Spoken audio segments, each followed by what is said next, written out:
आज सावन का पहला सोमवार है।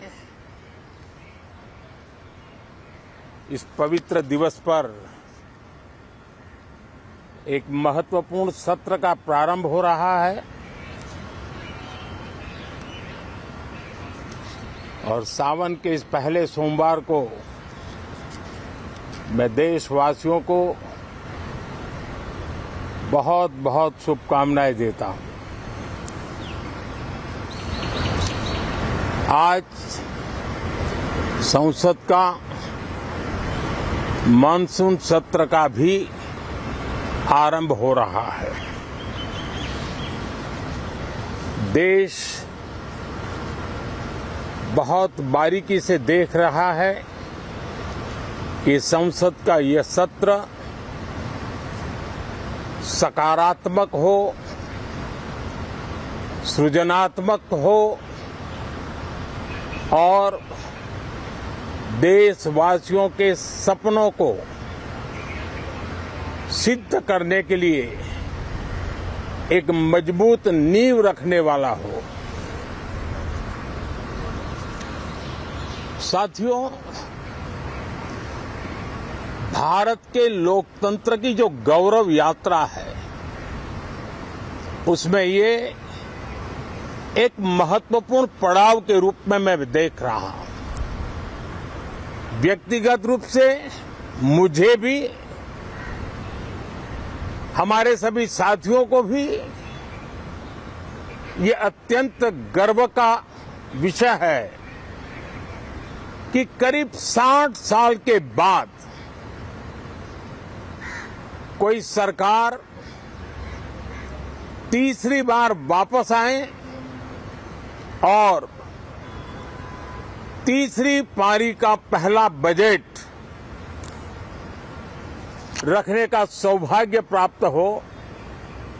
ये भारत के लोकतंत्र की गौरव यात्रा की अत्यंत गरिमापूर्ण घटना के रूप में देश इसे देख रहा है। ये बजट सत्र है। मैं देशवासियों को जो गारंटी देता रहा हूं, क्रमशः रूप से उन गारंटियों को जमीन पर उतारना, इस लक्ष्य को लेकर के हम आगे बढ़ रहे हैं। ये बजट अमृतकाल का एक महत्वपूर्ण बजट है। हमें 5 साल का जो अवसर मिला है, आज का बजट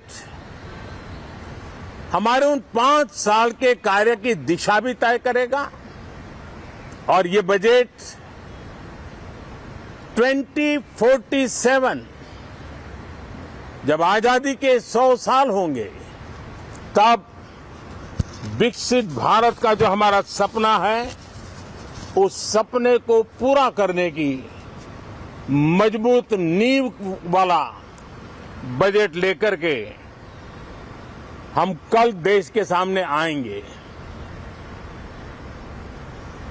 हर देशवासी के लिए एक गर्व की बात है कि भारत बड़ी इकोनॉमी वाले देशों में सबसे तेज गति से आगे बढ़ने वाला देश है। गत 3 वर्षों में लगातार 8% ग्रोथ के साथ, 8% ग्रोथ के साथ हम आगे बढ़ रहे हैं, हम ग्रो कर रहे हैं। आज भारत में पॉजिटिव आउटलुक, इन्वेस्टमेंट और परफॉर्मेंस एक प्रकार से अपॉर्चुनिटीज की पीक पर है। ये अपने आप में भारत की विकास यात्रा का एक अहम पड़ाव है। साथियों, मैं देश के सभी सांसदों से किसी भी दल के क्यों न हो, मैं आज आग्रहपूर्वक कहना चाहता हूं कि हम गत जनवरी से लेकर के हम लोगों के पास जितना सामर्थ्य था, उस सामर्थ्य को लेकर के जितनी लड़ाई लड़नी थी लड़ ली। जनता को जो बात बतानी थी बता दी। किसी ने राह दिखाने का प्रयास किया, किसी ने गुमराह करने का प्रयास किया, लेकिन अब वो दौर समाप्त हुआ। देशवासियों ने अपना निर्णय दे दिया। अब चुने हुए सभी सांसदों का कर्तव्य है, सभी राजनीतिक दलों की विशेष जिम्मेवारी है कि हमने दल के लिए जितनी लड़ाई लड़नी थी लड़ ली। अब आने वाले 5 वर्ष के लिए हमें देश के लिए लड़ना है, देश के लिए जूझना है, एक और नेक बनकर के जूझना है।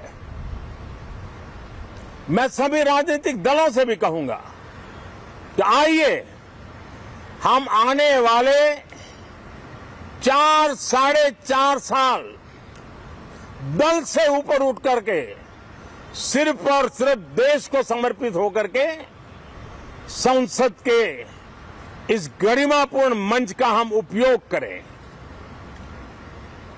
जनवरी 29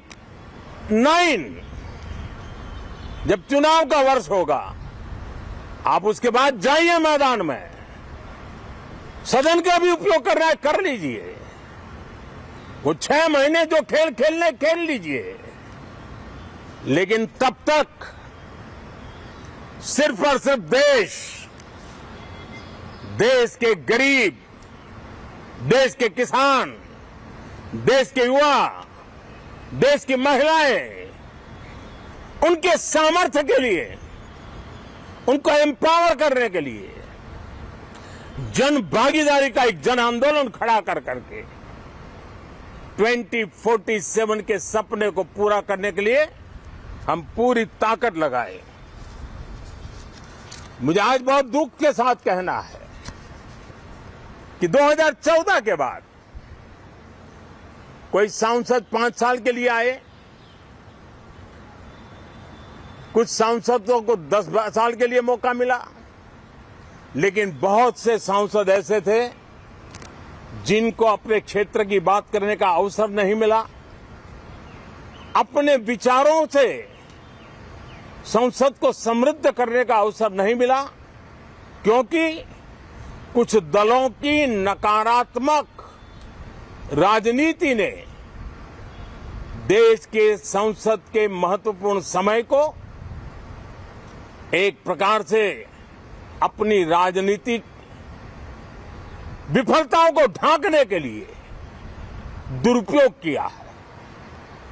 मैं सभी दलों से आग्रहपूर्वक कहता हूं कि कम से कम जो पहली बार सदन में आए हैं, ऐसे बहुत बड़ी संख्या में हमारे माननीय सांसद हैं और सभी दल में हैं, उनको अवसर दीजिए, चर्चा में उनके विचारों को प्रकट करने का मौका दीजिए, ज्यादा से ज्यादा लोगों को आगे आने का अवसर दीजिए। और आपने देखा होगा कि पार्लियामेंट के नए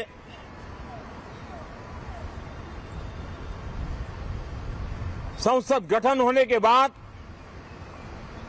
जो पहला सत्र था,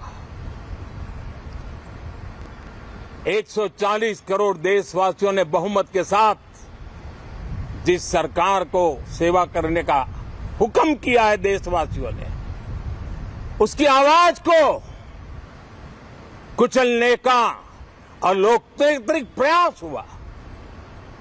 2.5 घंटे तक देश के प्रधानमंत्री का गला घोंटने का, उनकी आवाज को रोकने का, उनकी आवाज को दबाने का लोकतांत्रिक परंपराओं में कोई स्थान नहीं हो सकता है और इसका कोई पश्चाताप तक नहीं है, दिल में दर्द तक नहीं है। मैं आज आग्रहपूर्वक कहना चाहता हूं,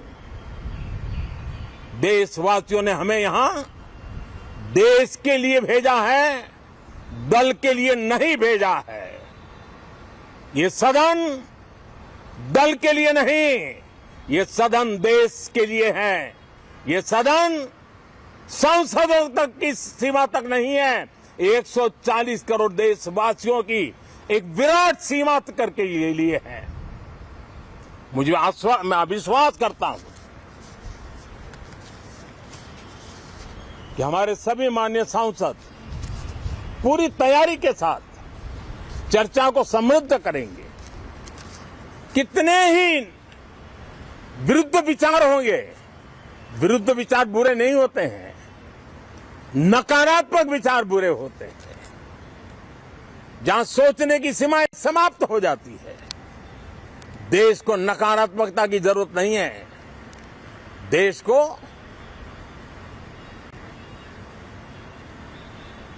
एक विचारधारा, प्रगति की विचारधारा, विकास की विचारधारा, देश को नई ऊंचाइयों पर ले जाने वाली विचारधारा से हमें आगे बढ़ाना होगा। मैं पूरा ही आशा करता हूं कि हम लोकतंत्र के इस मंदिर का भारत के सामान्य मानवीय की आशा आकांक्षाओं को पूर्ण करने के लिए सकारात्मक रूप से उपयोग करेंगे। बहुत बहुत धन्यवाद साथियों।